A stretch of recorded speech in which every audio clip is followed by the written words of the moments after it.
Podcast. It's your boy Chance, and this is another day of the 30 Days of Draftmas, man. We are talking about Devin Lloyd today.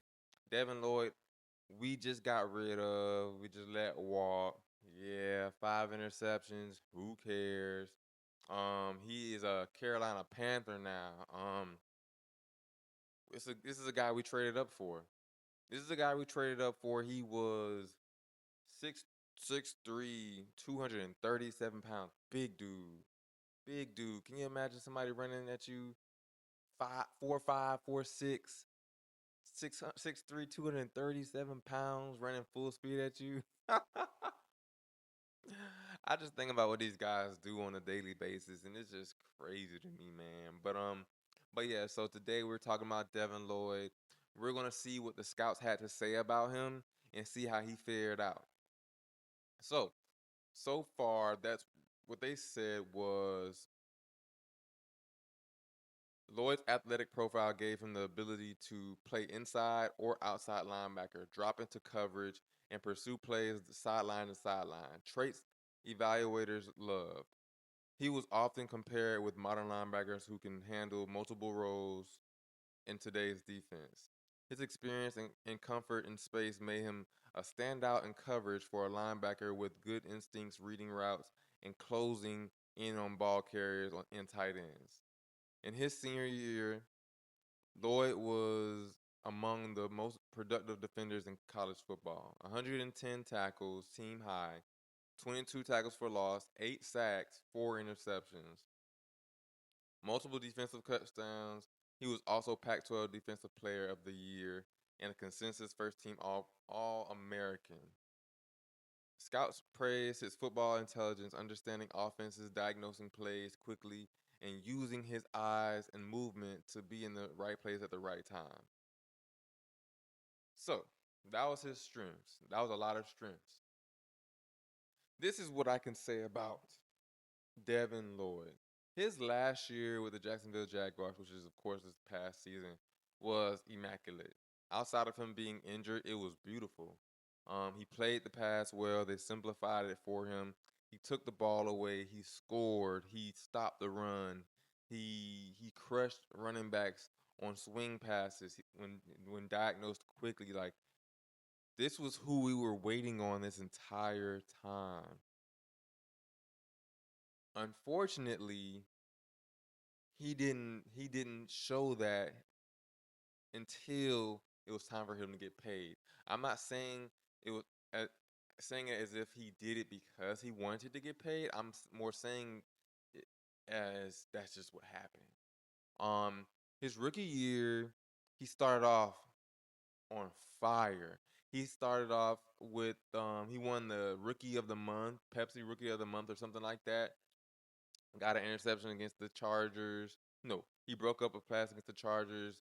He was just playing ball. I can't remember 4 years ago the specific plays, but like he was playing ball that first year, that first month of the year, and then he decided to I think teams started figuring him out, seeing what he excelled in and what he wasn't so good in, and they started picking on him, and his weaknesses showed in coverage.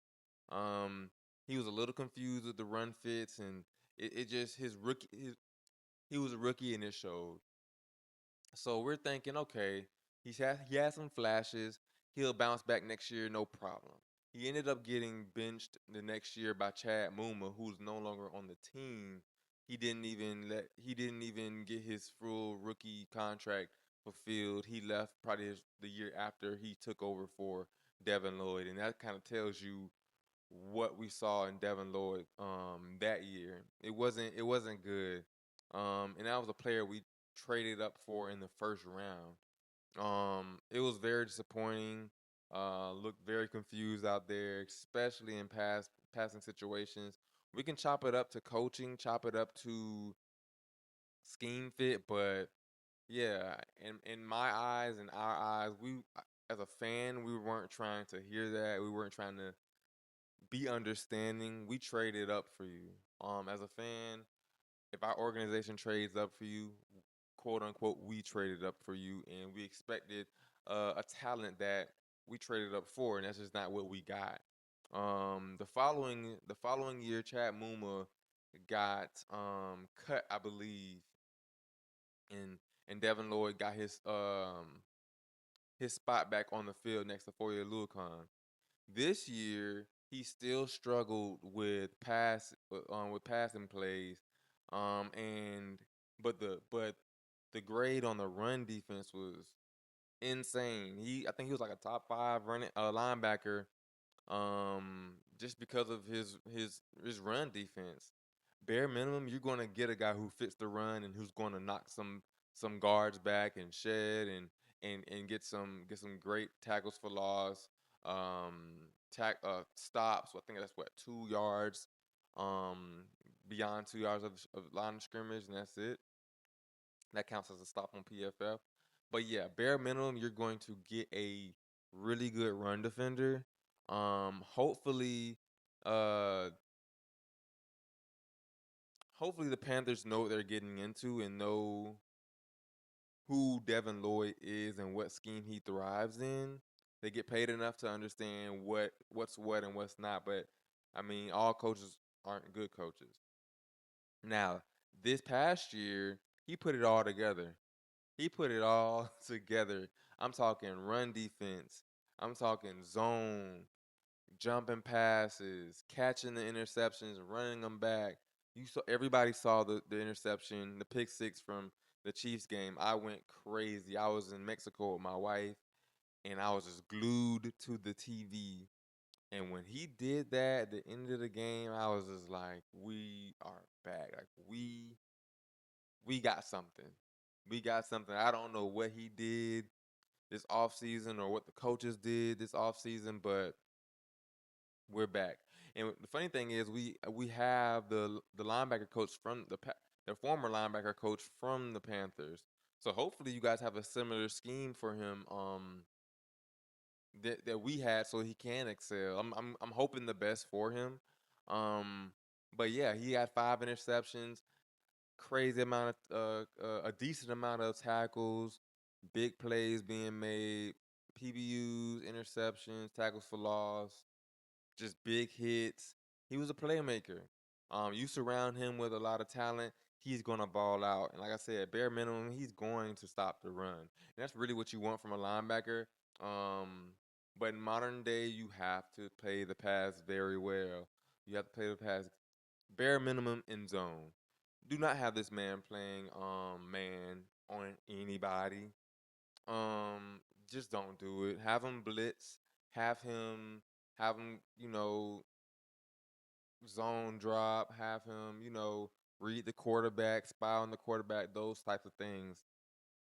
Um, the reason why we didn't keep him is because we took him off the field and kept Foyer Lucan on money downs, third downs, things like that. Money downs. He was off the field. You guys are paying $15 million a year for a player who we took off the field on big downs. Um, Funny enough, he made a lot of plays, but for some reason the coaching staff just didn't feel comfortable with him in big situations for whatever reason. I'm not in the locker room. I don't 100% know what was going on, but I just know he has lapses in coverage sometimes and things like that. So maybe that was had something to do with it, I'm sure. But all in all, if you use him correctly, he's going to ball out for you guys, and you guys gonna love what he does. Here's one of two things are going to happen. You're going to put him in the same scheme or a better scheme for him than he was to this year, and he's going to ball out. But if you ask him to do certain things that he did the last 3, 4 years with the Jacksonville Jaguars, he's not going to be worth the $15 million, and that's just what it is. Unless he just found a way to program his mind, found a way to study, found a way to adapt, and became just a true pro, and that was the true reason why he excelled this year.